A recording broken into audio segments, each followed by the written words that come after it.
Então, boa tarde novamente para todos e todas. Com alegria eu quero apresentar o professor pastor, Mozart João de Noronha Melo, natural de Pernambuco, professor José Mário, natural de Pernambuco também, estudou teologia no Seminário Presbiteriano do Norte de Pernambuco e depois concluiu o curso de teologia na Faculdade de Teologia Metodista Livre, em São Paulo.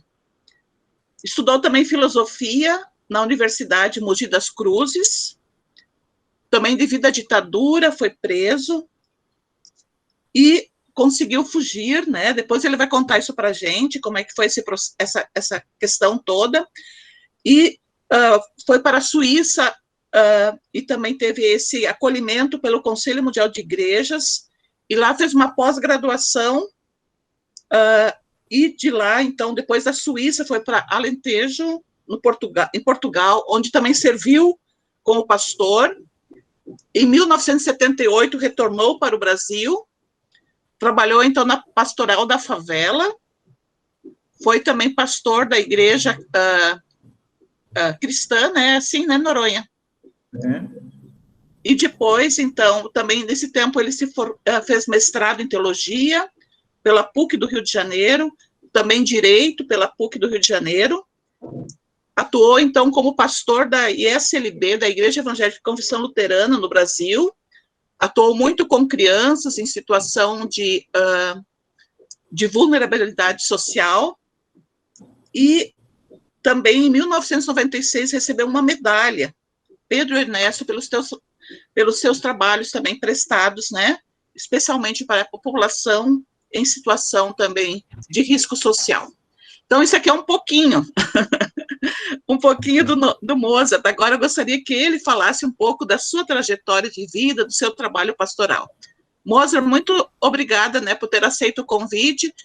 Esse aqui é um grupo chamado Grupo de Teologia Pública, Estudos da Religião. Então, seja muito bem-vindo e receba o nosso caloroso abraço aqui de Vitória. Pois não. Claudete, eu fico muito honrado em participar deste encontro com esse grupo. Eu vejo que existe alguma coisa que nos vincula e nos irmana. Somos todos sonhadores com alguma coisa além da vida, com seus pendores subalternos. Somos teimosos e, até certo ponto, sobreviventes. Sobrevivente incomoda muito mais do que fantasma. Então, nós somos pessoas que estamos no mesmo barco, no mesmo barco. E eu fico feliz em participar deste encontro. Quero ouvi-los. Eu tinha um pacto com o Carlos e a Claudete de fazer uma visita à paróquia luterana em Vitória. E agora quis o destino e a vontade humana de nos encontrarmos através deste mecanismo que é muito complexo e muito complicado para mim, que nasci na roça, nasci no mato, andando de carro de boi e em cavalo. Estudei os primeiros passos com a minha mãe, que era professora primária do município, na roça. Depois foi fazer, na época, o curso de admissão ao ginásio e o curso ginasial no Colégio 15 de Novembro, um colégio de orientação protestante, presbiteriana, ligado à missão norte-americana. Lá tive os meus primeiros contatos com um pensamento social, um pensamento humanista, começando pelos contatos pessoais com a juventude do PCB, do Partido Comunista Brasileiro. Nunca me filiei ao PCB, até porque eu me sentia como um peixe fora d'água pelo fato de, na minha pequena idade, não me enquadrar totalmente no esquema do PCzão. E terminei procurando um grupo mais religioso, Ação Popular. AP, mais tarde, APML,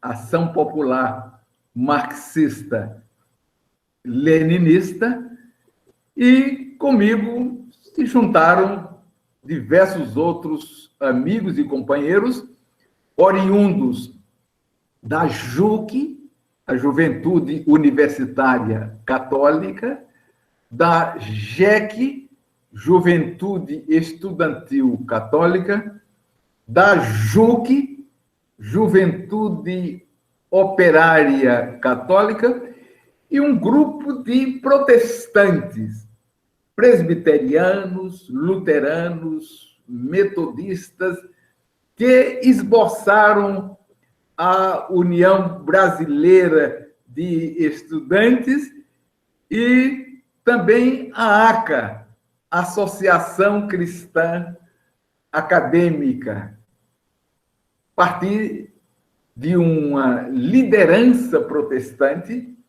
chamada Richard Shaw, e através do Richard Shaw eu conheci Valdo César, que organizou a Conferência do Nordeste, em que participaram diversas frentes protestantes de esquerda, frentes protestantes que fizeram uma opção pelo social, como João Dias de Araújo, Áureo Bispo, Aide Vitória, Claude Labruni, Joaquim Beato, e nós pertencíamos à Igreja Progressista. Mas eu fui além, deixei de brigar nas questões relacionadas com a igreja e fui para a Ação Popular Marxista Leninista, da qual fazia parte Jimmy Wright, melhor, Paulo Wright. Jimmy Wright era irmão do Paulo Wright, uma liderança nacional de AP. Em Recife, quando eu estudava no Seminário Presbiteriano do Norte, fui convidado a me retirar. Tive 48 horas para decidir se continuava no seminário ou não, dependendo de assinar um documento me comprometendo não participar mais de movimentos sociais, de passeatas, e não me vincular ao grupo de Dom Helder Câmara, que acabava de chegar no Recife e organizar o ITER, Instituto de Teologia do Recife, do qual faziam parte Marcelo Cavalheiras, ainda outras pessoas ligadas aos movimentos sociais e ligadas à luta pela libertação. Conheci o padre Josimo, barbaramente assassinado pela ditadura. Ele fazia parte da pastoral da família e foi preso e levado para o Engenho do Meio, onde fica uma parte da Universidade Federal de Pernambuco, e foi arrastado num jipe até a morte. Conheci também Marcelo Barros, também meu colega de algumas matérias no ITER, em que tive como professor também o padre Nécio e o padre sociólogo José Comblan. Uma vez que recebi um documento dizendo que eu tinha 48 horas para decidir se permanecia na igreja presbiteriana e no seminário presbiteriano do Norte. Eu precisei somente de 24 horas e fui na casa do coordenador do seminário, um senhor muito querido, uma pessoa muito dócil, e devolvi a carta e comuniquei ao professor que eu estava saindo do seminário. Eu não ia permanecer naquele seminário e que eu seguiria como muitos outros migrantes para o sul do Brasil e fiquei em São Paulo. Em São Paulo, fui estudar. Ninguém me queria. Seminário Presbiteriano de Campinas estava fechado, 39 alunos mandados embora, 9 professores também despedidos, e eu fiquei fazendo algumas matérias de manhã no Seminário Metodista Livre, hoje um seminário muito conservador, nem sei se existe ainda, e na Faculdade de Teologia da Igreja Episcopal Anglicana do Brasil, onde fui aluno de Jaci Marasquim, do Rubem Alves, que dava aula freelance lá, do Frei Gurgulho, Ana Flora, toda essa gente boa, e assim o meu horizonte foi ficando cada vez mais longo, e assim eu pude olhar e ver no céu estrelas. Como dizia o poeta Olavo Bilac, só quem ama pode ter ouvido capaz de ouvir e entender estrelas. Eu fiquei ouvindo estrelas e sonhando como um bom nordestino da República Social Popular Democrática de Pernambuco, a terra dos altos coqueiros. Aí temos um pernambucano, e o pernambucano sabe, e nós informamos para vocês, que no Recife existem 2 grandes rios, o rio Capibaribe e o rio Beberibe, e um dia quis as divindades que esses 2 rios se unissem e formassem o Oceano Atlântico.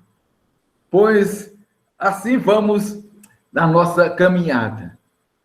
São Paulo, continuei em AP. A minha iniciação em ação popular foi no Recife, através de 2 amigos. Um trabalhava na Sociedade Bíblica do Brasil e a sua esposa, que era psicóloga, eu não quero dizer o nome dessas pessoas. E no Rio de São Paulo, continuei a minha luta. 2 contatos de AP, 2 contatos. Não pudemos, nós funcionávamos como células, não poderíamos conhecer mais de 2 pessoas, formando com ela uma célula, e aquela célula criava outras células e outras células e outras células.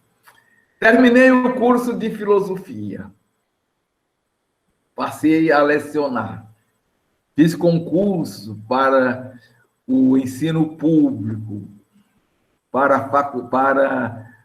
dar aulas em 2 escolas. Na escola Getúlio Vargas e no Instituto Alexandre de Gusmão. Lá eu comecei usando metáforas, sabíamos dos riscos que corríamos, então, usando a linguagem da metáfora, íamos colocando coisas na cabeça dos alunos. Tenho até algumas anedotazinhas, mas eu não posso contar porque são somente para maiores de 80 anos, acompanhado com os pais. E continuei na luta.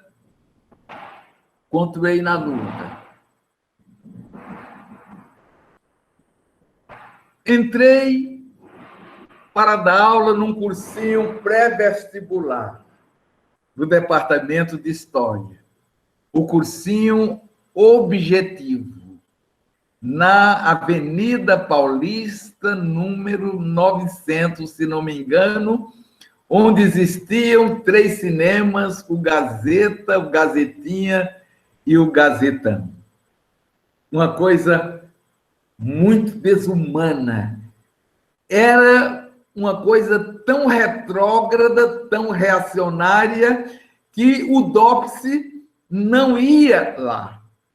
Os donos, um senhor chamado Digênio, médico que veio da Universidade Federal, e outras pessoas, então eles se davam ao luxo de levar gente de esquerda sem que essas pessoas fossem incomodadas. A ditadura não entrava lá, não mexia.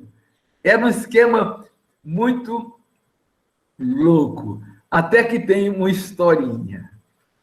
Em 1973, recebi o telefonema de um amigo. Este amigo não era de AP, pertencia à VAR, a Vanguarda Armada Revolucionária Palmares. E eu, como sempre fui ecumênico, na esquerda também fui ecumênico. Eu me relacionava com todas as organizações, com o PCdoB, com a ALN, Aliança Libertadora Nacional, com a VPR, Vanguarda Popular Revolucionária, Molipo, que era uma dissidência da ALN, POC, POLOP, grupos trotskistas, e assim eu estava muito bem acompanhado e vivendo o ecumenismo a partir da esquerda. Então, não me preocupei com a igreja.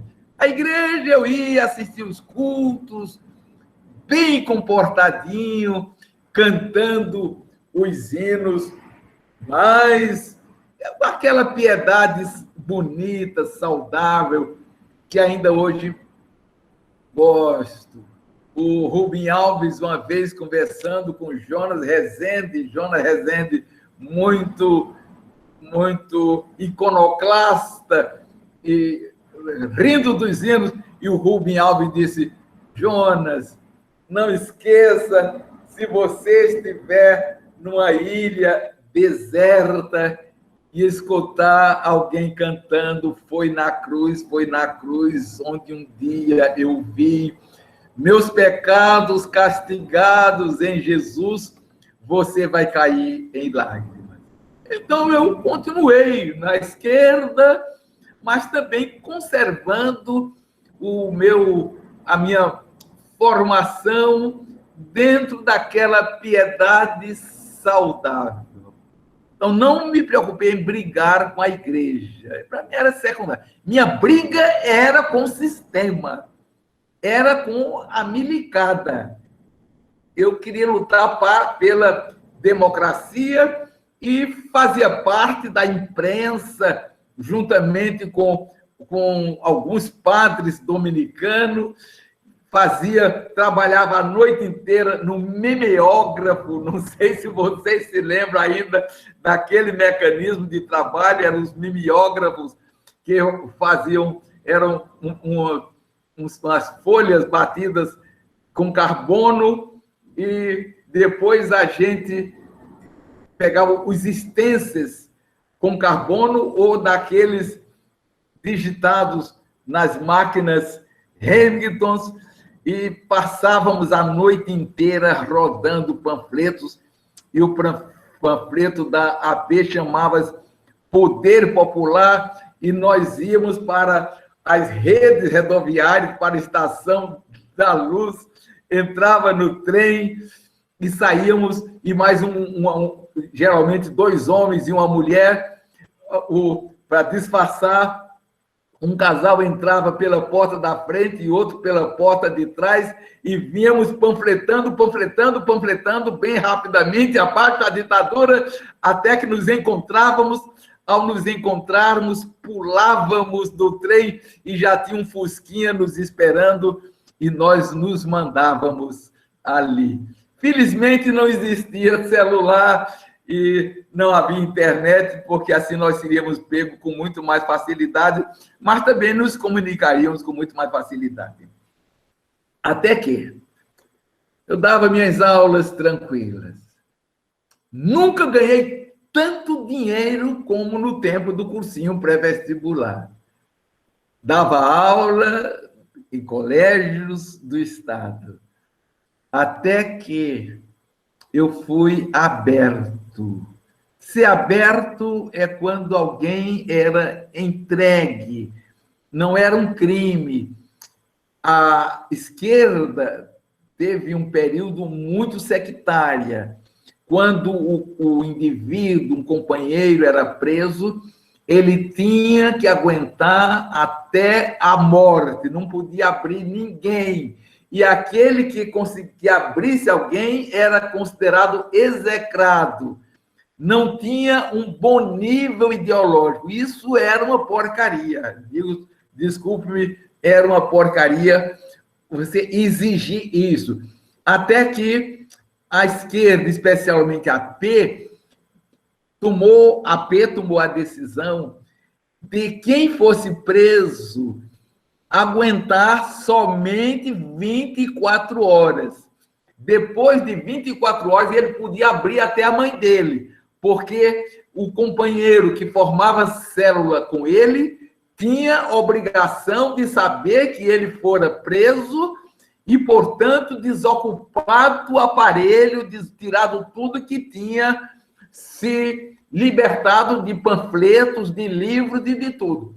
Portanto, isso foi uma visão mais humana.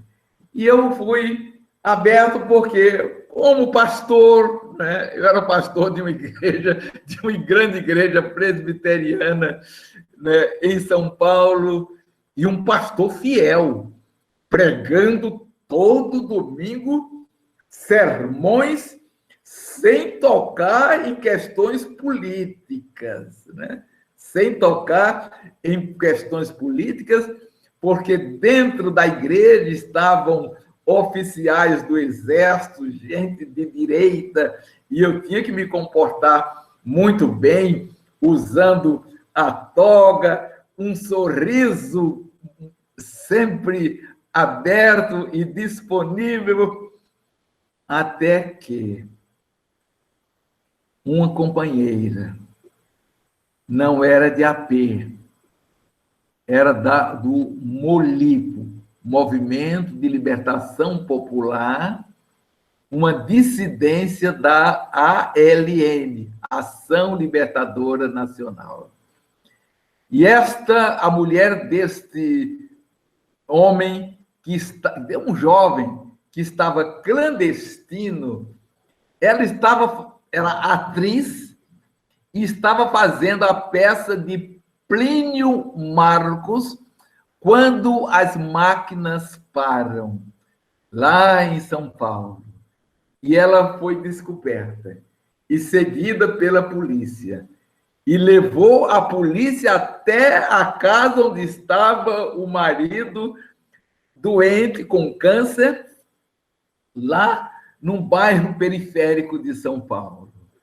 E ela levou a polícia lá sem querer. A polícia a seguiu. Foram presos. Ele foi torturado barbaramente. Não abriu ninguém, até que torturaram a sua companheira na sua presença. E a tortura era terrível. Eu vou fazer uma live hoje para o movimento Tortura Nunca Mais, denunciando a tortura, porque o movimento Tortura Nunca Mais vai fazer uma homenagem às pessoas que viveram desde o início nessa caminhada. E ela, quando ele não abriu nada, levaram a mulher para ser torturada na presença dele. E a tortura é uma coisa diabólica.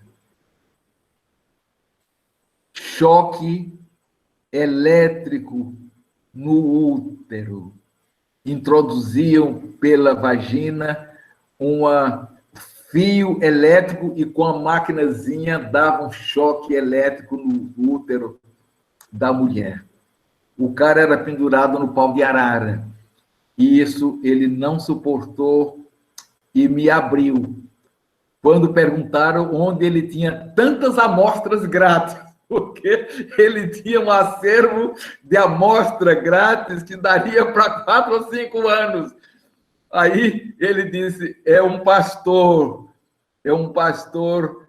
que vem, que pede aos médicos da igreja, ele pede amostras grátis para mim, e assim Aí a polícia logo procurou saber onde eu morava, e ela não sabia, mas sabia onde eu trabalhava e deu o meu endereço, e a polícia política baixou atrás de mim, e eu, muito hábil, nordestino, cabra do mato, cabra da peste, acostumado a correr de gato do mato, né?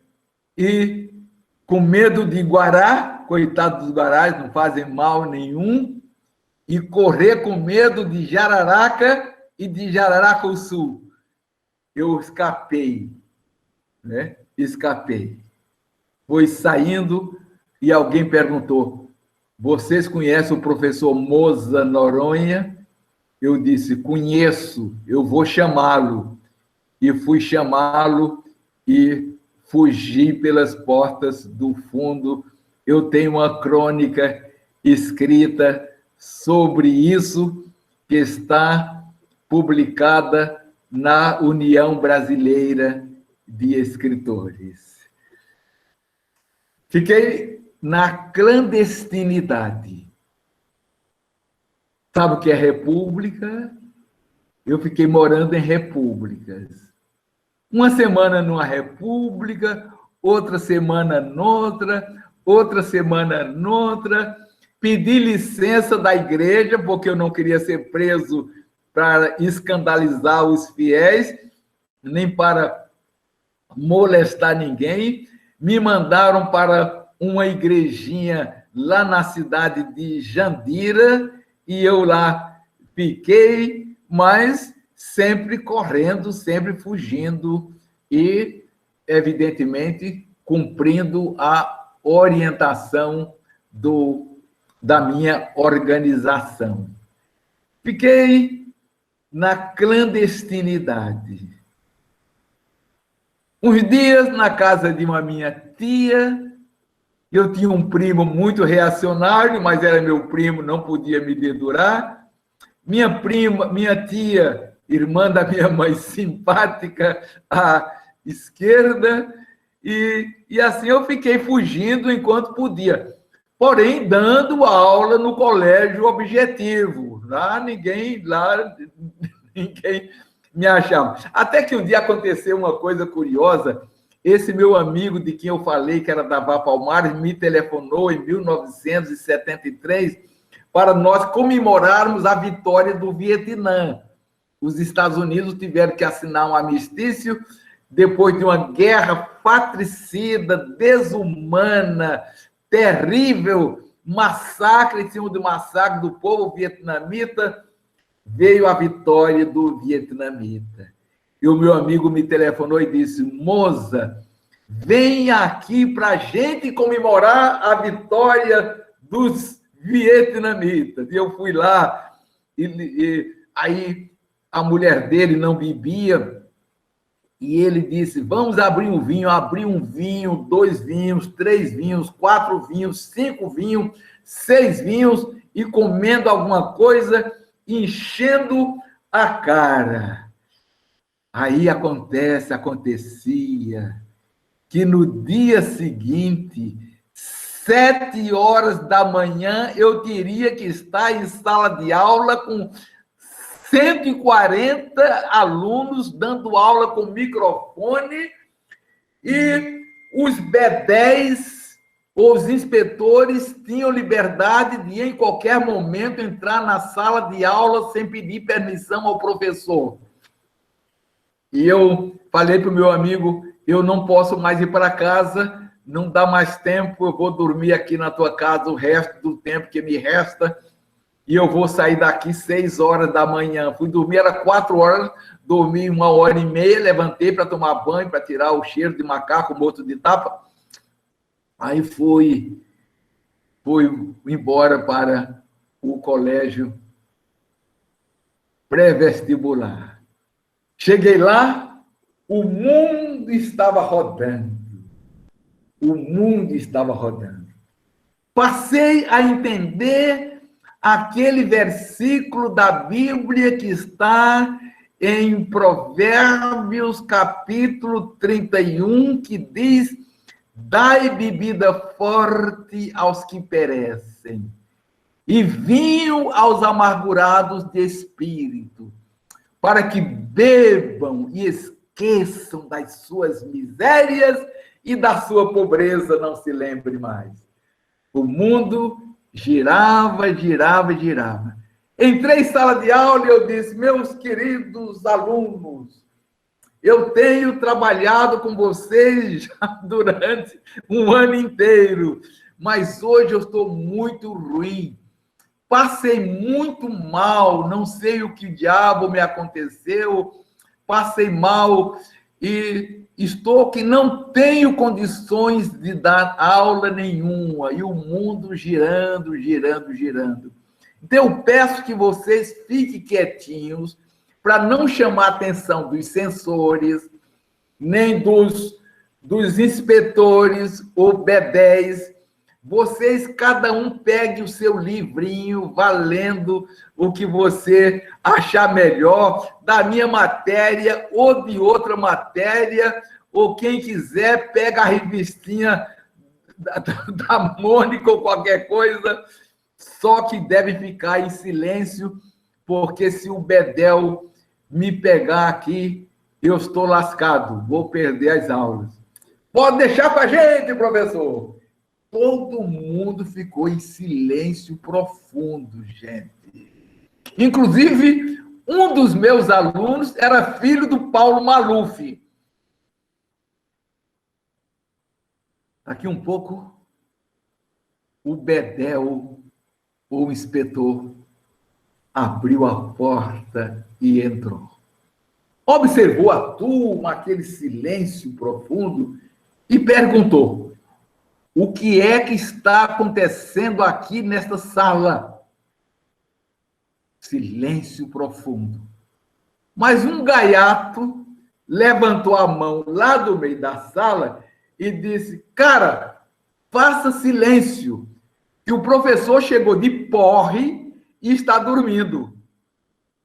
Aí, eu nunca vi tanta sinceridade junto, e eu levantei a cabeça e perguntei: algum problema? O inspetor disse: não, senhor, tudo bem, muito obrigado. E foi embora, e eu fiquei lá curtindo a minha cachaça, né? Pois bem, não pude mais ficar em São Paulo. Tive que deixar também o objetivo e fiquei um clandestino nacional. Bahia, Salvador, onde eu trabalhava numa cooperativa de fumicultores, e um projeto de trabalho que eu tinha realizado, organizado, juntamente com meu amigo, que era da Vapalmar, e era engenheiro agrônomo, mais uma colega que era professora, pedagoga, mais um cara que era engenheiro. Formamos 4 e quisemos criar uma república popular no Médio São Francisco, pertinho da cidade de Bom Jesus da Lapa. Marcamos para ir lá. Meu colega foi de avião e eu fui de ônibus, porque até hoje eu morro de medo de avião. Não nasci para andar naquele pássaro de asas. Não gosto mesmo. Só quando não tem jeito nenhum eu viajo de avião. Pois bem, encontrei com meu colega na cidade de Bom Jesus da Lapa. Fomos para a casa de um camponês, que era o nosso hospedeiro. Eu estou falando muito? Oi, Moza? Não, professor, está excelente. Tá? Tá ótimo. Tá bom. Então, o meu amigo disse: olha, vamos ficar na casa de um camponês, do camponês teu amigo. E eu fui para a casa do camponês, meu amigo. Cheguei lá, aquele camponês simpático, com um sorriso espalhado no rosto. Ele disse: olha, meus amigos, infelizmente vocês não vão poder ficar na nossa casa, porque é época de festa do padroeiro Bom Jesus da Lapa, e a minha família, muito católica, veio para as festividades ao padroeiro. Mas eu arrumei um lugar para vocês ficarem. Um grupo escolar. Vocês sabem, um grupo escolar era um salão enorme, onde funcionavam as 4 turmas, o primeiro ano primário, segundo, terceiro e quarto. Na mesma sala, a professora ou o professor tinha que se virar para dar aula. Aí ele disse: vocês vão ficar no grupo escolar. E deu um candeeiro para mim, um candeeiro com a querosene, com um pavio com querosene, para mim, outro para ele, e nos levou lá. Chegamos lá, tinha uma cama de casal, né, para nós dois. Eu disse: meu companheiro, eu não tenho preconceito. Você tem? Ele disse: também não. Então vamos dormir na cama de casal. Um calor do inferno, calor dos diabos. Mosquito que não acabava mais. Ficamos conversando até 4 horas da madrugada, de 8 horas até 4 horas da madrugada, discutindo sobre tática, sobre estratégia, a tese maoísta do cerco da cidade pelo campo, a teoria do foco, do foquismo e da luta armada, e eu dizia: não, a minha organização não é pela luta armada, mas pela insurreição. A perseguia os passos do maoísmo. Vamos dormir 4 horas. 2 homens barbudos dormindo numa cama de casal até às 11 horas da manhã. 11 horas da manhã eu acordei e o cara continuava dormindo. Ele era ex-militar, continuava dormindo. Aí eu dei um cutucão nele, eu digo, fulano, dá uma olhadinha para as janelas. As janelas estavam cheias de mulheres, de umas 30 a 40 mulheres e crianças nos observando pelas janelas que tínhamos deixado abertas devido ao calor. Aí ele, com aquela sisudez de um ex-milico, perguntou, vocês estão rindo por quê? Logicamente, em nossa cabeça preconceituosa, nós pensávamos que elas estavam rindo por acreditarem que se tratava de uma relação homoafetiva. E ele perguntou, vocês estão rindo por quê? E uma delas, com o dedinho na boca, falou, pois é, vocês não trabalham não, é? Quer dizer, a preocupação delas não tinha nada a ver com sexualidade, mas eram dois marmanjos dormindo até 11 horas da manhã, enquanto os maridos já estavam trabalhando desde 5 horas. Isso foi o que aconteceu. Ficamos lá, discutimos sobre tudo. Éramos felizes e não sabíamos. Depois, meu amigo foi para Recife, de avião, pegou um avião em Bom Jesus da Lapa, e eu segui a minha peregrinação de ônibus até chegar no Recife. Em Recife, como dois bons burgueses, fomos jantar num restaurante chamado Leite, no centro da cidade, perto da Praça Maciel Pinheiro. E entramos no restaurante Leite, pedimos um vinho, o cabra italiano, entendedor de bom vinho, pediu um vinho tinto e pedimos um camarão e ficamos tratando ali da queda da revolta do golpe, da queda do golpe.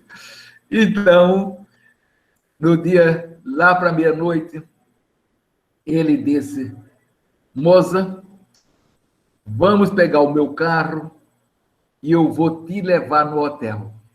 Eu fiquei num hotelzinho bem pertinho de um quartel do Exército, a forma mais segura que eu tinha para me esconder era perto de um quartel do Exército, que ninguém ia desconfiar nada.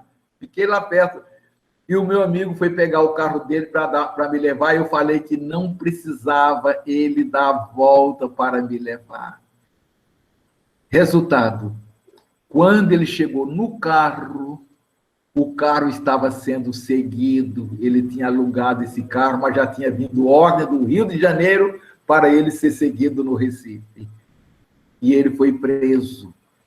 Se eu estivesse com ele, eu estaria lascado. Ia cair, não por AP, que era contra a luta armada, mas eu ia cair pela VAR Palmares, como antes eu teria caído pela Molipo. Eu estava mesmo, olha, protegido pelos anjos. O Lutero falava que o teu santo anjo esteja comigo, e depois dessa experiência, eu passo a acreditar no anjo da guarda, que eu dei um trabalho danado ao anjo da guarda, que chegou a pedir demissão diversas vezes, mas Deus não permitiu. Bom, meu amigo ficou 16 horas pendurado num pau de arara. Como eu tinha um encontro marcado com ele, 9 horas da manhã, e eu cheguei, e ele não estava, era um sinal de que ele tinha caído. Liguei para a mulher dele, e ela ligou para os companheiros dele da VAR, e logo se mobilizaram para ele não morrer, e finalmente chegou ao conhecimento de um oficial do Exército que tinha sido instrutor deste meu amigo, e o oficial do Exército tomou as providências e telefonou exatamente para o Recife e pediu a liberação dele. Ele não entendeu nada. De repente, chegou a ordem para tirá-lo do pau de arara, né? Uma ordem superior, né? Pois bem, voltei e a minha organização estava, como todas as outras, a LN, Ação Libertadora Nacional, estava quase dizimada, VPR, Vanguarda Popular Revolucionária, que era o grupo de Carlos Lamarca, a LN de Carlos Marighella, VAR, e todas as organizações, e agora ele deram em cima de AP. AP e o PCB. Eram os dois partidos, duas organizações que não eram de luta armada, o Partido Comunista Brasileiro e a Ação Popular. Nenhum dos dois estava na preocupação maior da ditadura, mas agora estava. Foi morto Mata Machado, filho de um deputado de Minas Gerais, foi preso e depois morto no Recife, foi preso em São Paulo, e eu fui a primeira pessoa a dar notícia da prisão dele ao reverendo Jaime Uright, missionário norte-americano, que é pai de Anita, que é uma moderadora da Igreja Presbiteriana Unida, e o Paulo tinha sido preso com o nome de Antônio, e eu fiquei responsável para pegar a mala que ele tinha. Ele estava escrevendo um livro e a mala não chegou às minhas mãos, porque a repressão chegou antes em casa dele e descobriu o aparelho e levou a mala, e eu fiquei esperando em vão. E agora me restava o quê? Os meus amigos do exterior. Portanto, um teólogo protestante chamado Aron Sapsezian, da Igreja da Armênia, do Conselho Mundial de Igrejas. E assim, outras pessoas do Conselho Mundial de Igrejas se prepararam para, através de Jaci Marasquim, músico, poeta, teólogo, brilhante, um homem de Deus, através do Jaci Marasquim, do apoio de Dom Paulo Uright, conseguiram me tirar do Brasil. Uma época boa para a gente fugir do país era no dia do jogo do Corinthians, a repressão estava toda vendo o jogo, dia de Natal, dia de Ano Novo, dia de São João, era a época mais apropriada para clandestino se mandar. E eu consegui um passaporte legal, porque sempre tem infiltrantes, infiltradores dele, mas temos também as nossas boas amizades, os bons que estão também no sistema oficial. Também estão no sistema oficial. E tanto que quando eu saí do Recife, foi um general do Exército que falou com o reverendo Áureo Bispo, ainda hoje vivo, com 93 anos. Eu fiz uma live saudando os 93 anos dele, para me tirar do Recife, para eu não ser preso. Mas aí eu fui embora, peguei um avião, e foi o meu segundo êxodo. O primeiro êxodo, quando saí da bela Recife para São Paulo. E o segundo êxodo, quando saí de São Paulo para a Suíça. Cheguei na Suíça. A Suíça francesa. Genebra. E eu sabia um pouco de francês, porque durante o curso ginasial, o curso no Colégio 15 de Novembro, tinha uma professora de francês que era uma gracinha. E eu me apaixonei pela professora de francês e eu decorava todas as aulas que ela dava para chamar a atenção dela. Claro que ela não me queria, eu era uma criança, eu era um adolescente. Encontrei-a quando o colégio completou 100 anos de vida, eu a encontrei na cidade de Garanhuns, e eu disse, numa roda de amigas: professora querida, eu vou lhe dizer um segredo, eu sempre fui apaixonado pela senhora. E ela disse: Mozart, por que você não me disse? Pois é. E assim eu fui embora para a Suíça. Na Suíça foi um paraíso. Não me cansava de olhar as garças, as gaivotas, o largo de Genebra, aquela cidade super organizada, em que um trem chega às 9h11 e você não chega 9h10, nem 9h08, e não atrase como eu atrasei aqui, vocês foram condescendentes comigo. Se fosse na Suíça, todo mundo tinha se mandado para começar do Carlos e da Zildete, e da Claudete. Pois bem, fiquei na Suíça.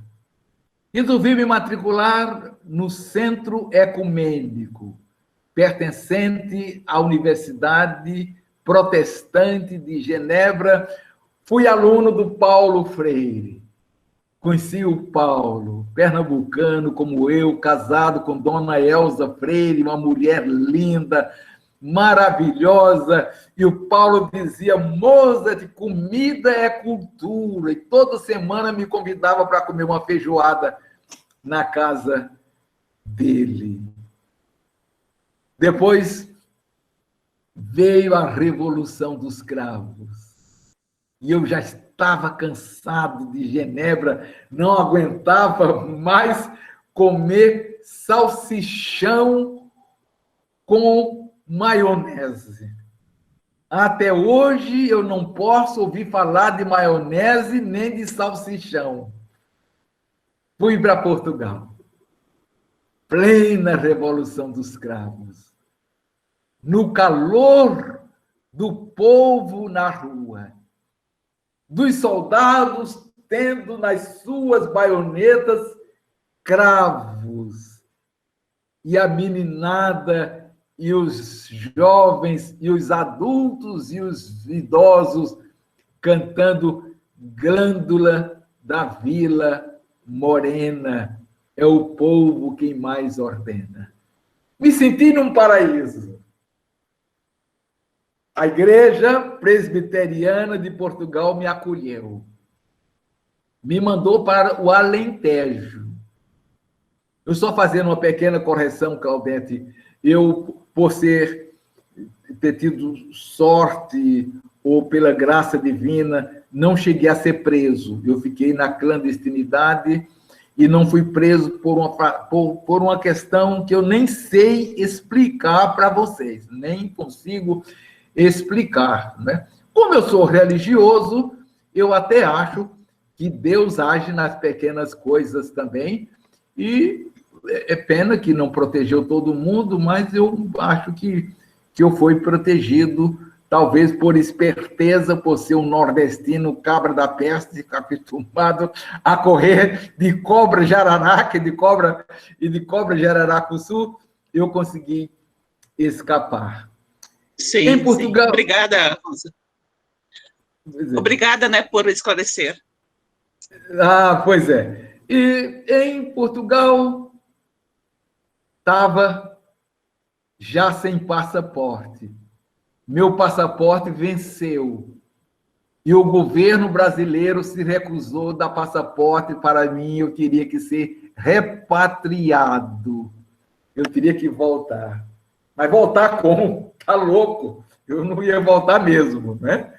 Então, fiquei no Alentejo, numa igreja, numa comunidade, na cidade de Pias, no Baixo Alentejo. Um dia, um presbítero da igreja chegou e disse: pastor, você está convidado para fazer uma palestra, ou melhor, participar de um debate com o presidente do nosso partido, com o secretário-geral do nosso partido. E eu perguntei: meu Deus, qual é o seu partido? O Partido Comunista Português. Eu disse: meu Deus, onde é que eu estou?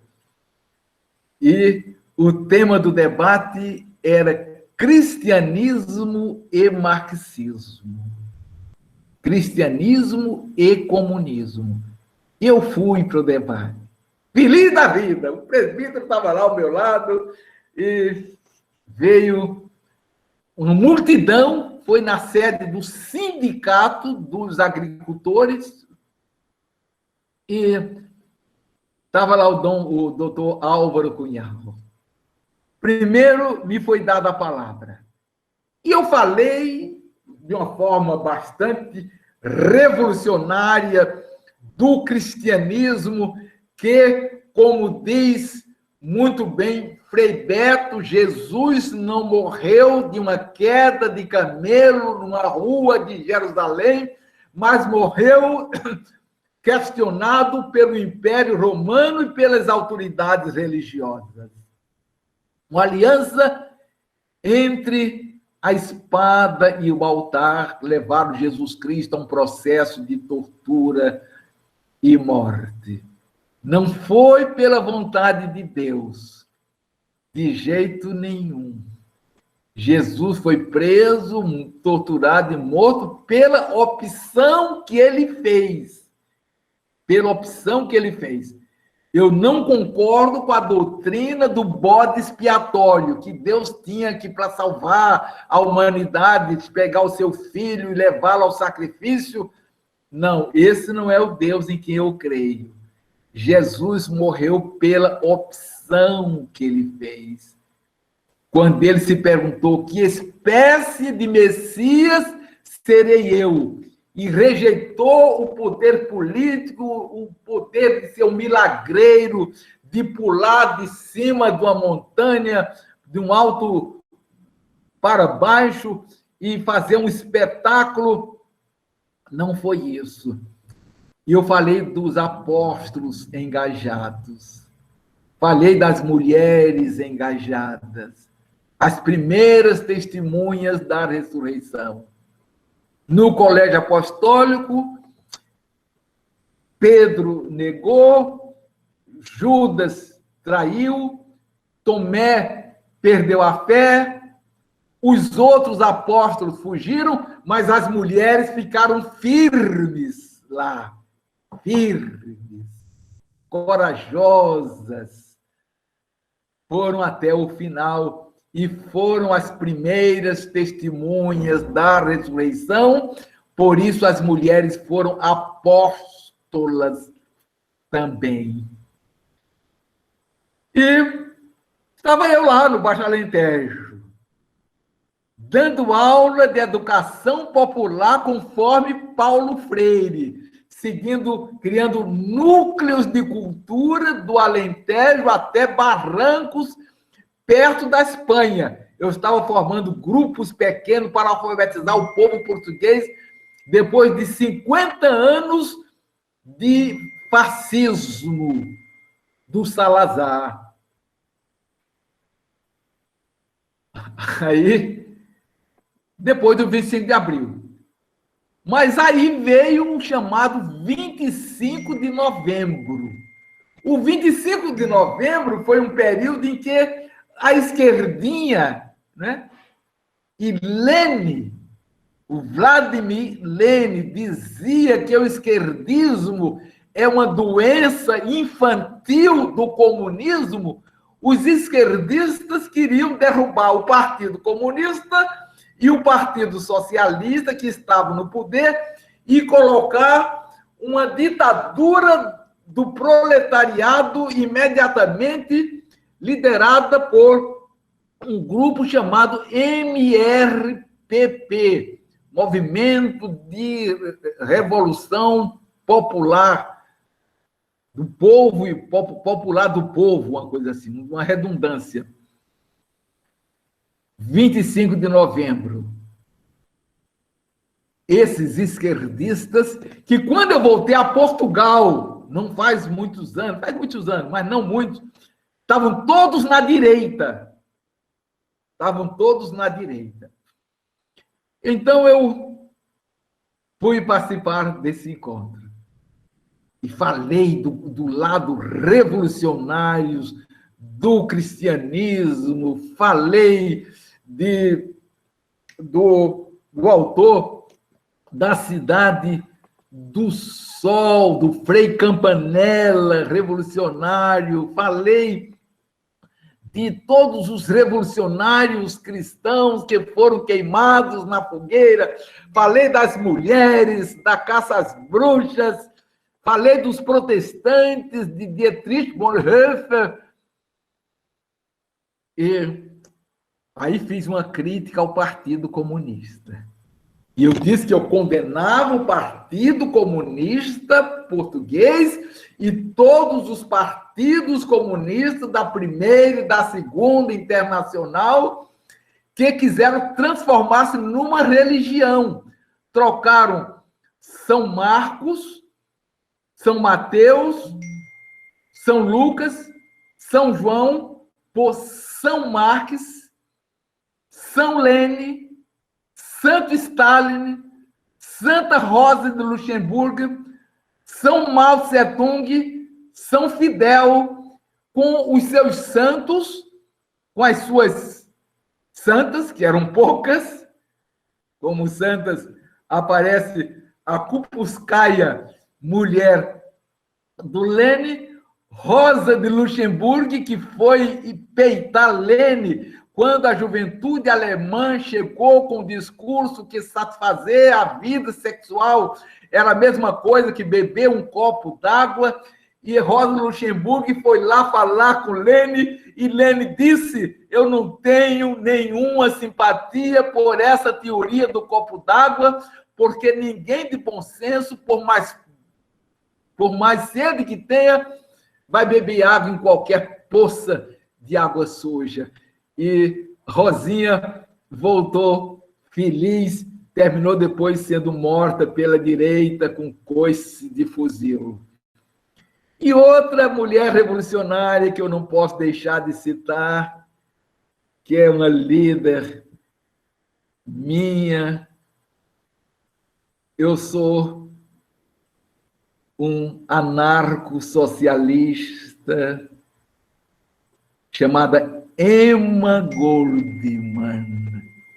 Vejo na internet Emma Goldman, uma revolucionária fantástica, foi viver nos Estados Unidos, foi presa, ela e o marido, uma figura incrível. E eu disse, por isso eu critico o partido, por ter seus santos, seus livros sagrados, o comportamento desviante e a Inquisição. E depois da minha colocação, o Álvaro Cunhal, secretário-geral do Partido Comunista Português, me deu um grande abraço e disse: pastor, estamos do mesmo lado. Se você quiser um lugarzinho no meu partido, você é bem-vindo. Mas eu não podia entrar para o partido do Álvaro Cunhal, porque eu estava ligado já clandestinamente num partido chamado MES, Movimento da Esquerda Socialista de Portugal, que era um partido espartaquista. O espartaquista era o seguidor de Rosa Luxemburgo. Mas aí teve uma coisa pitoresca. Hora das perguntas. Alguma pergunta?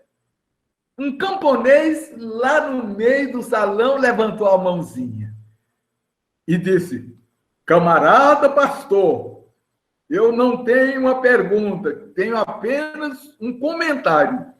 Eu disse, danou-se, nunca ninguém me chamou de camarada pastor, né? Camarada pastor é o seguinte, eu estava, na verdade, era no final da tarde, e eu olhei para o céu estava límpido, e eu vi a foice e o martelo no céu, sinal de que Deus está apoiando o nosso partido. O que é que o camarada pastor diz disso? Eu disse, camarada, se Constantino disse que viu a cruz, por que você não pode ter visto a foice e o martelo? Mas depois um amigo bastante racionalista e iluminista, como um bom protestante, veio dizer, não, ele é surdo. E era época de eleição, e o Partido Comunista, com o aviãozinho, fez no céu, em fumaça, a foice e o martelo, e ele não escutou o barulho do avião.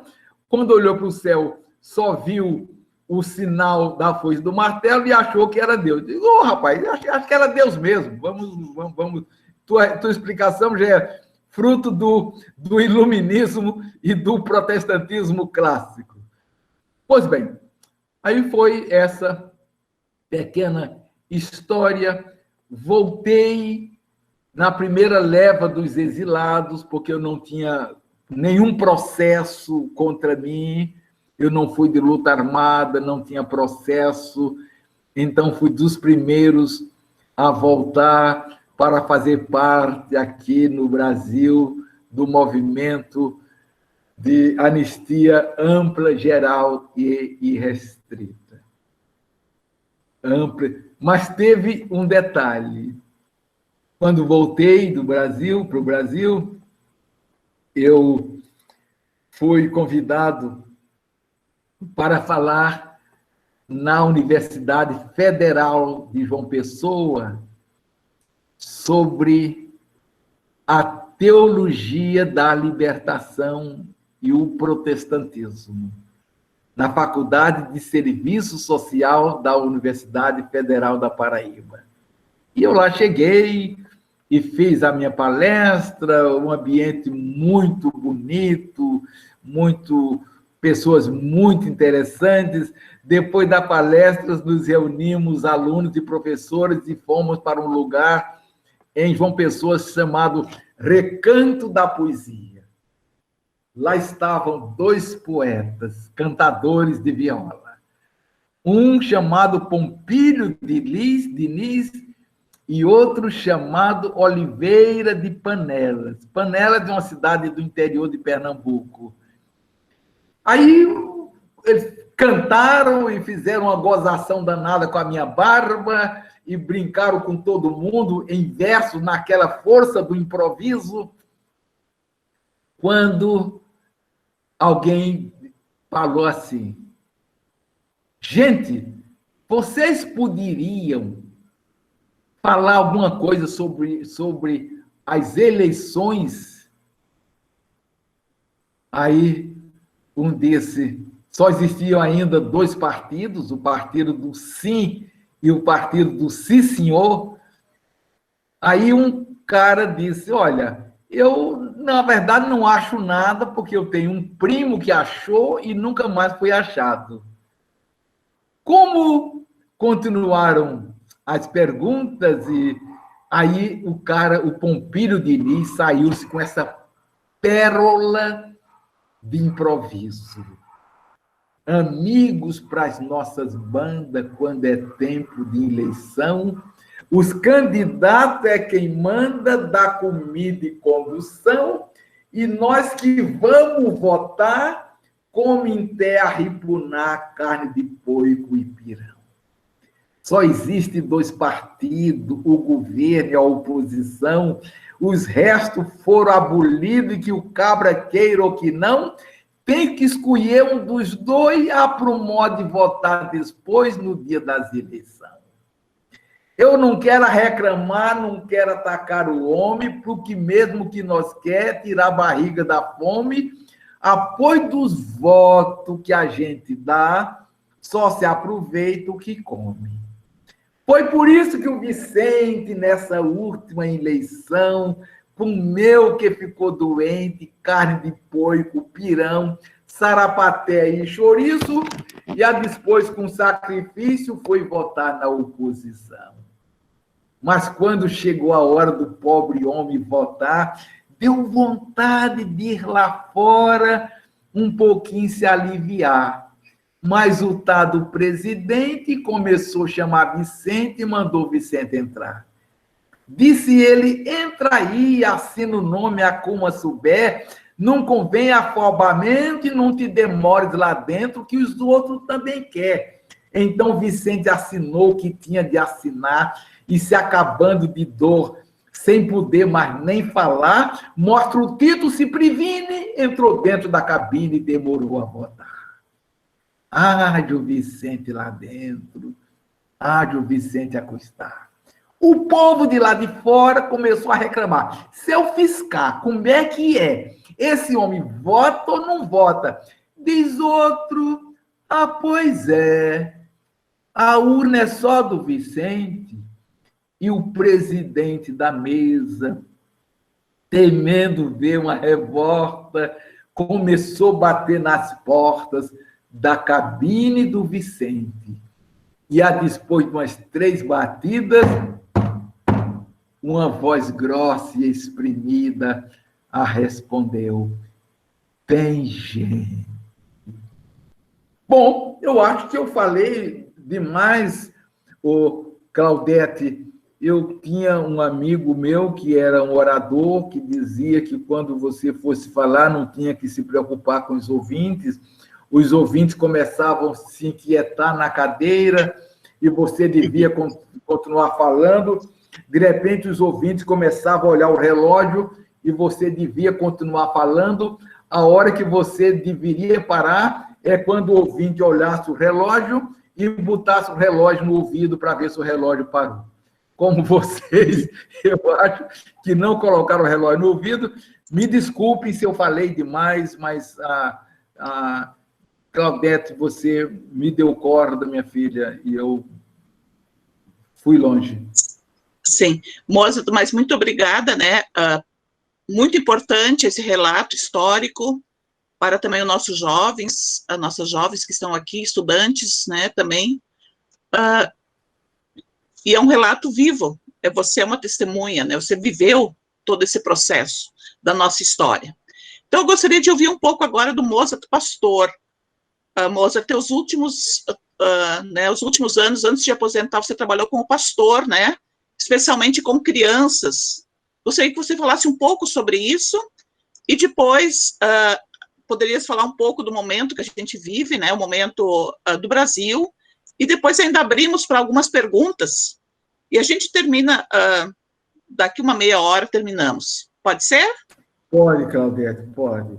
Claudete, para dizer a verdade a você, Claudete, e a vocês, eu sempre fui pastor, né? Sempre fui pastor a minha vida toda. Eu acho que foi a minha opção, né? Eu sou professor universitário, dou aula de filosofia do direito na Universidade Cândido Mendes, do Rio de Janeiro, dou aula de lógica e argumentação jurídica na mesma universidade, fui professor de filosofia e ética por 9 anos na Universidade Mackenzie do Rio de Janeiro, fui professor na Faculdade de Serviço Social do Rio de Janeiro, fui professor do Instituto Metodista Bennett, que está fechado.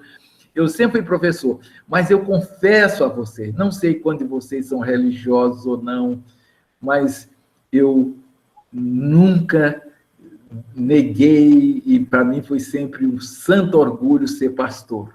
Foi a coisa mais feliz, a decisão mais feliz da minha vida foi de ter sido pastor.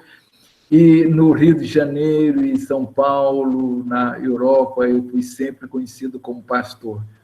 Como pastor, eu fui convidado para fazer o sepultamento do Oscar Niemeyer. A família dele me convidou, também é um padre, fizemos o sepultamento do Oscar Niemeyer.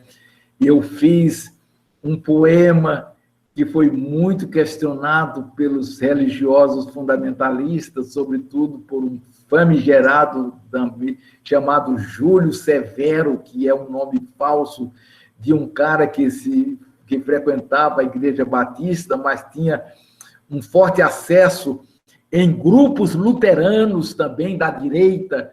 Esse cara tinha um forte acesso, é um pseudônimo, mete o cacete no Walter Altman, todo o pessoal da esquerda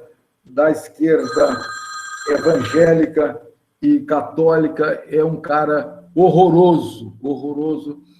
E eu escrevi um poema intitulado Eu Vi Niemeyer no Céu. E eu imagino Niemeyer chegando no céu e Deus reunindo todos os santos, os anjos, os arcanjos, os querubins, os serafins, para homenagearem o Niemeyer no céu, e ele chega no céu com a bandeira vermelha, porque esta é a minha visão que eu tenho, que o céu é um lugar amplo.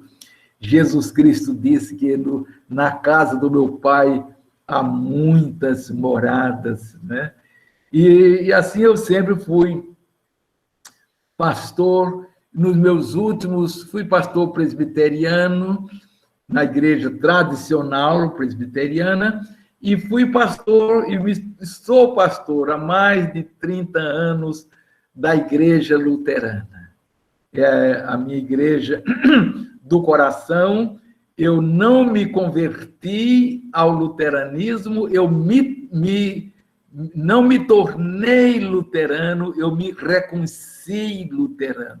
Entendo vocês, eu não sei qual a religião de vocês, mas eu fiquei apaixonado quando li a Confessio Augustana, ou a Confissão de Augsburg, extremamente libertadora, né? Acho que Lutero teve uma visão, mesmo com os seus erros que ele tem, ele vai ter que me explicar, como diz um professor da EST, que logo vou lembrar o nome dele. Ele é um historiador. Ô, Claudete, me ajuda aí, qual é um historiador famoso da EST, já está na minha idade por aí? Martin Dreyer? Martin Dreyer, o Martin Dreyer. Martin Dreyer diz que Lutero no céu vai ter que explicar a ele duas coisas. A primeira coisa é sobre a guerra dos camponeses na Alemanha, que Lutero ficou do lado dos príncipes. Embora ele fez uma autocrítica e chamou os príncipes de açougueiros, né? Lutero era um homem medieval, e como um homem medieval, ele via o diabo em tudo, e ele achava que a rebeldia, até porque dizem nos bastidores que Lutero teria levado um crucifixo e lideranças camponesas tinham cuspido no crucifixo, e até porque os camponeses tiveram também os seus erros. Mas Lutero terá que explicar ao Martin Dreyer e a mim também esse problema da revolta dos camponeses e da repressão dos príncipes alemães contra os camponeses. E a outra coisa que Lutero terá que explicar para o Dreyer e para mim também, a questão judaica.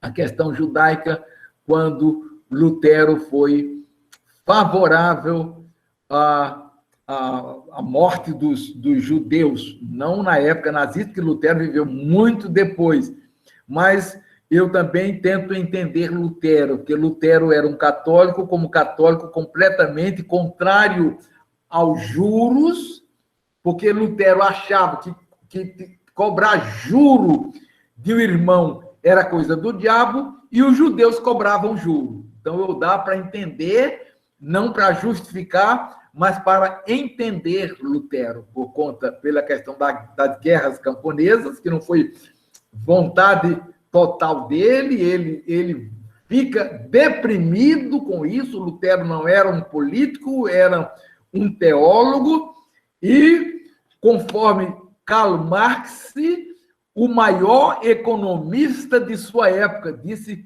Karl Marx. E, a propósito, Karl Marx, com 6 anos, foi batizado na igreja luterana. Os seus pais se tornaram luteranos, eram judeus. Lutero, aos 6 anos de idade, foi batizado na igreja luterana. Não sei se foi confirmado ou não, mas para a tradição luterana, a minha igreja da Claudete do Carlos, luterano é todo aquele que foi batizado e não pediu desligamento, não renegou o batismo.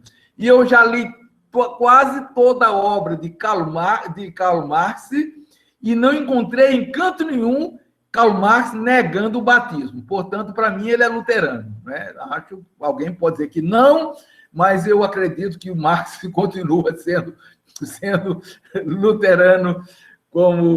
Mas fui trabalhar como pastor luterano na paróquia Bom Samaritano, na Rua Barão da Torre, da Igreja Luterana, da Comunidade Evangélica Luterana do Rio de Janeiro, para trabalhar num centro social que atende crianças pobres de 3 favelas, Cantagalo, Pavão e Pavãozinho, gente da Rocinha, do Morro de Chapéu Mangueira e do Vidigal.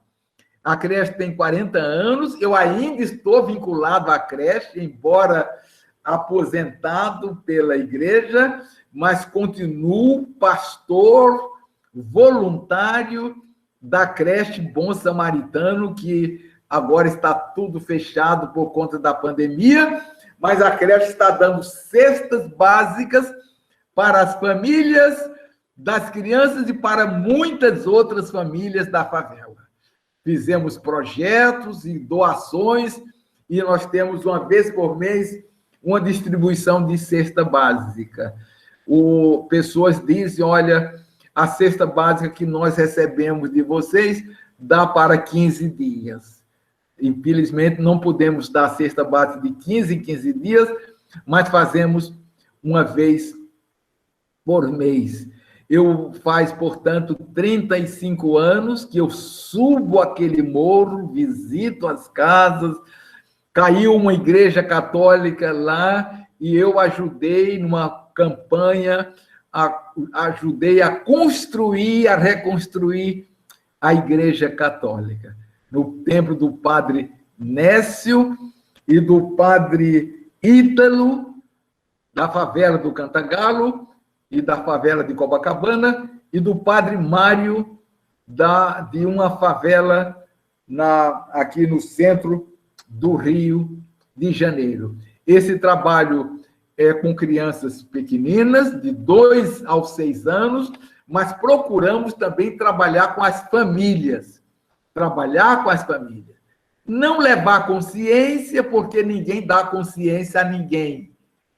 Mas procuramos ser presença nos momentos de ameaça de remoção, no momento em que alguém é atingido por balas e eu sou chamado para fazer o sepultamento, eu vou, estou sempre presente na vida daquela comunidade, na vida dos pobres, porque eu acho que lá com os pobres Deus marcou um encontro conosco.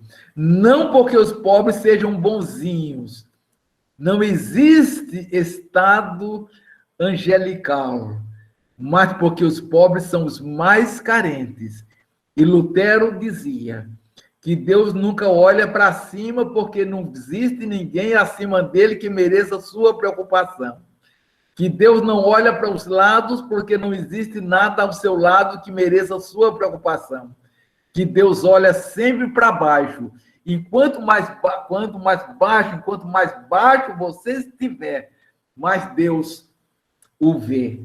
E é por isso que nós estamos lá cuidando, dando assistência e lutando ao lado dessas pessoas pobres e oprimidas, porque eu creio naquilo que dizia um poeta. Esse poeta foi parte dos autênticos do antigo MDB, do antigo MDB, que era um poeta das namoradinhas, J.G. de Araújo Jorge. E eu nunca me interessei de ler o Araújo Jorge, porque achava um poeta muito chato e horroroso, até que num sebo eu encontrei um livro dele chamado Mensagens.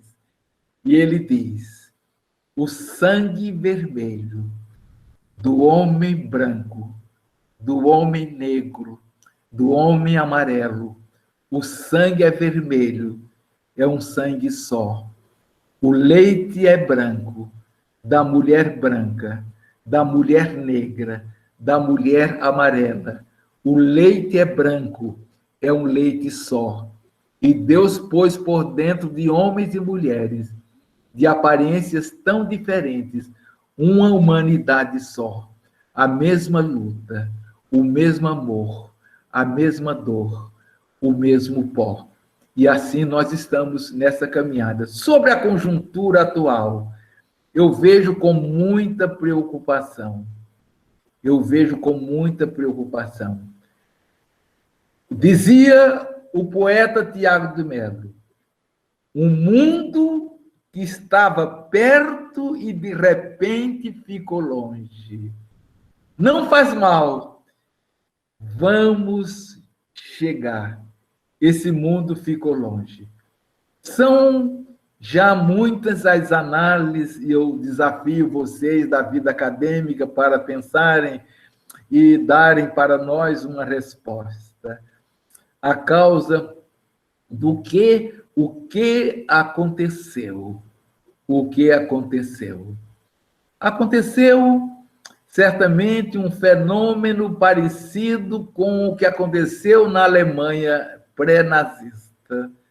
Um povo consciente, mas depois à espera de um Messias. O povo está sempre esperando um Messias.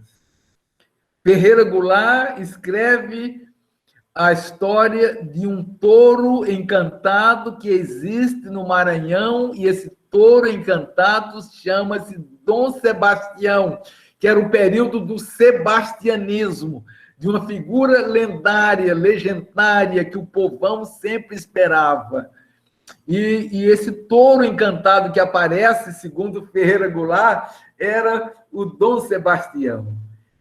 E o Ferreira Goulart diz: isto é o que diz o povo, mas eu digo muito mais.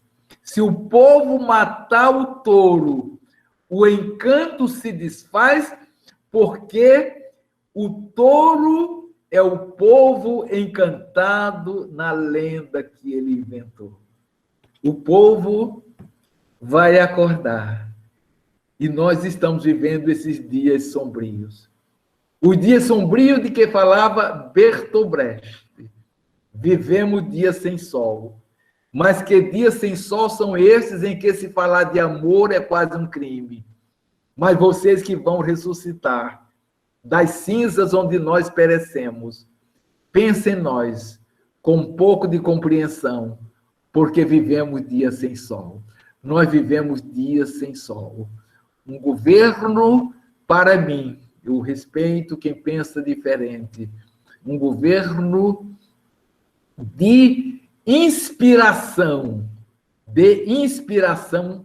fascista, antipovo, antinegro,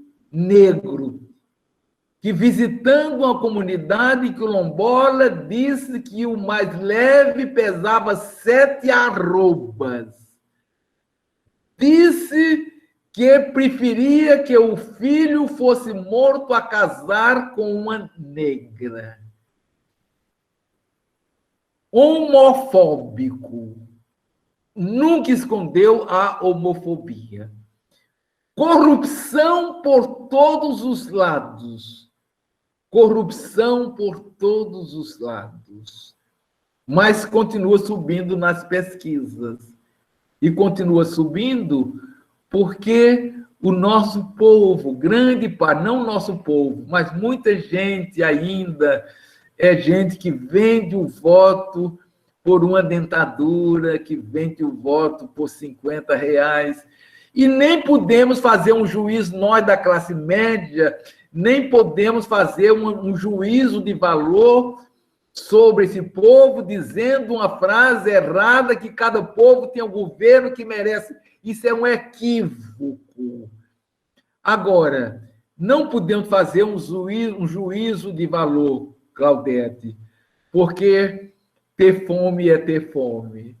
E R$ 600, que nem foi o governo quem deu, o governo não queria dar nada, o Congresso é que resolveu dar R$ 600 e agora o governo reduziu para 300 e até o final do ano.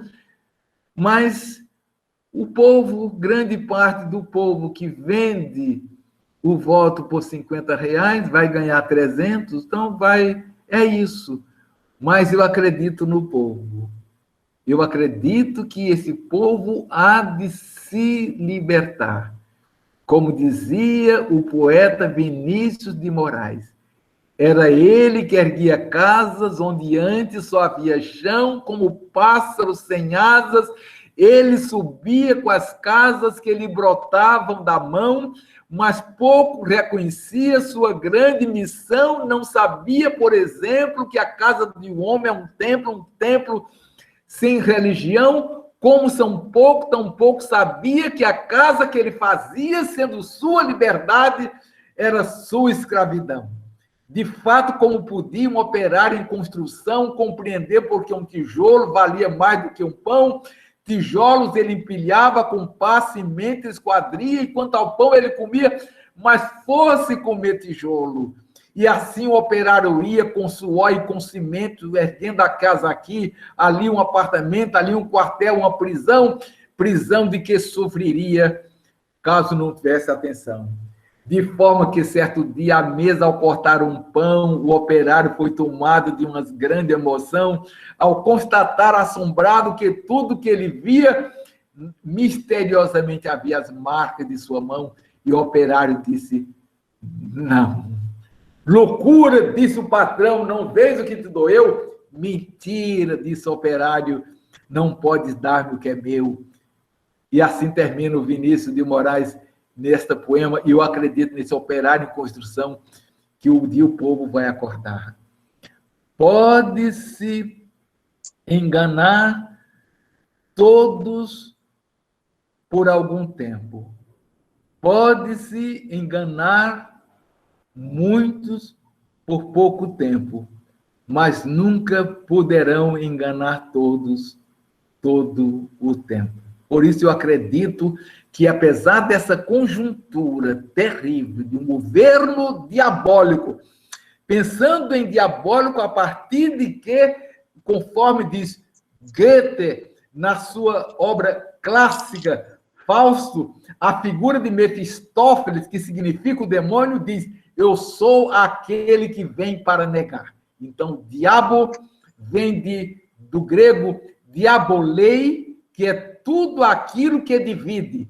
O contrário é simbolei, que é tudo aquilo que une. Então, nós acreditamos na unidade do povo, na unidade da gente, na nossa unidade, nas nossas palavras, na nossa reflexão, e acreditamos que um dia vamos sonhar e vamos sorrir, e eu vou aí à vitória, sem pandemia, para encontrar com vocês e a gente beber. E quem não bebe vinho nem chope, bebe um copo de leite. Muito obrigada, Mozart. Você está encantando aqui o nosso grupo, né, com as suas poesias. E agora perguntaram também, alguém perguntou aqui, Mozart, gostaria de ter acesso às tuas poesias, aos teus textos. Aonde você tem algum livro que você poderia indicar, um site? Tá. Tem um um livro que está esgotado. Foi publicado pela editora Oikos, que a Claudete deve conhecer, lá de São Leopoldo. A editora é um livro, O Cordel Pede Passagem. É um livro de poesias, e sigo o estilo do Cordel. Tenho um livro que chama-se Ecumenismo é Libertação. Está esgotado também, eu só tenho esse único volume, mas eu vou falar com o editor em São Paulo, porque ele tem os meus direitos autorais, publicou o livro, ficou com os direitos autorais, mas eu vou falar com ele, ele tem ainda uns 100 exemplares, e eu vou pedir dele esses exemplares, vou comprar deles, para ele me liberar para publicar por outra editora, talvez pelas Paulinas, por aí, mas ao receber, eu posso mandar através de Claudete alguns dos exemplares para vocês, e o livro de poesias também, para vocês verem. Eu acho que todos vocês são poetas, todo mundo que ama, fez poesia alguma vez na vida. A poesia é a transfiguração das coisas sensíveis, portanto, todo mundo tem um poeta que mora dentro dele, né? Tem um poeta que mora no coração. É só você despertar o poeta ou a poeta, que algumas pessoas falam poetisa, mas a Cecília Meirelles e a Adélia Prado dizem que não é poetisa, mas poeta, porque a palavra poeta é uma palavra feminina, Poetisa faz parte daquele português gongórico, antigo, vindo lá das terrinhas boas, saudáveis e queridas de Portugal. Mas as mulheres preferem ser chamadas de poetas, porque a palavra poeta é uma palavra feminina. E estou com um livro pronto, que é um livro muito irreverente, um livro de crônicas. A Claudete já leu algumas crônicas minhas, estão adormecidos aqui, os meus personagens estão com medo da pandemia, e assim serão publicados só depois dessa danada, dessa pandemia, que é um vírus, né? Aqui para nós, desculpem, Claudete, desculpe as meninas, as moças e as mulheres que estão me ouvindo, mas eu acho um vírus muito filho da puta, com todo respeito pelas putas, pelas mulheres queridas que são profissionais do sexo, e eu fui convidado para participar de um debate na Universidade Federal do Rio de Janeiro, com alguns advogados civilistas, trabalhistas e penalistas, sobre a questão da regularização da profissão de prostituta, e eu fui lá para defender, e eu contei uma história da minha juventude, da minha infância, que as mulheres morreram de rir. Meu pai era um pequeno fazendeiro no interior de Pernambuco, e ele tinha um jipe, e me levava para a cidade com um amigo meu, que era um irmão de criação, mais velho. Eu tinha cerca de 8 anos, e ele tinha uns 15 anos, e meu pai parava o carro bem dentro do Baixo Militrício, na rua São Francisco, na cidade de Garanhuns, e quando meu pai saiu, foi fazer compras, o meu irmão de criação disse: moça, ali é a casa das quengas. Imagina, quengas é um termo usado lá no Nordeste. Vamos lá. E eu, com 8 anos, saí atrás e ele na frente, entrando na casa das prostitutas, e uma moça lá veio e disse: meninos do diabo, saiam daqui, porque vocês ficando aqui, a polícia vai chegar e vai fechar o nosso bordel, vocês têm que sair daqui e já. E eu não saí, fiquei lá dentro, e o meu amigo também. Aí chamaram a mulher chefe da casa, e ela pegou uma chinela, me botou no colo e me deu umas 20 chineladas na bunda, e eu me soltou, saí correndo, e o meu colega tentou resistir, levou umas 50 chineladas dele, era 15 anos, metido a machão, uma mulher pegou num braço, outra no outro, outras pegaram nas pernas, e o cara apanhou para cachorro. Comigo eu era pequeno, elas bateram devagarinho, só para assustar, né? Mas o cara apanhou para cachorro, né? Aí eu falei isso para as mulheres, falando da ética existente entre as mulheres profissionais do sexo. Elas queriam respeitar crianças e adolescentes. E assim eu fui lá fazer a defesa, eu e o Jean Willis, que estava na frente, uma deputada do PDT, um juiz de direito, um criminalista, um civilista e um trabalhista, né? Bom, contei a minha vida toda, né, gente? Que não tem mais nada para falar. Vocês podem acompanhar o Mozart também no Facebook, de vez em quando ele coloca uma poesia lá, uma crônica, né? Então, Mozart, um abraço meu e de todo o nosso grupo. Muito obrigada por essa graça, né? Por essa graça de ter, por esse tempo também doado para nós. Um grande e forte abraço.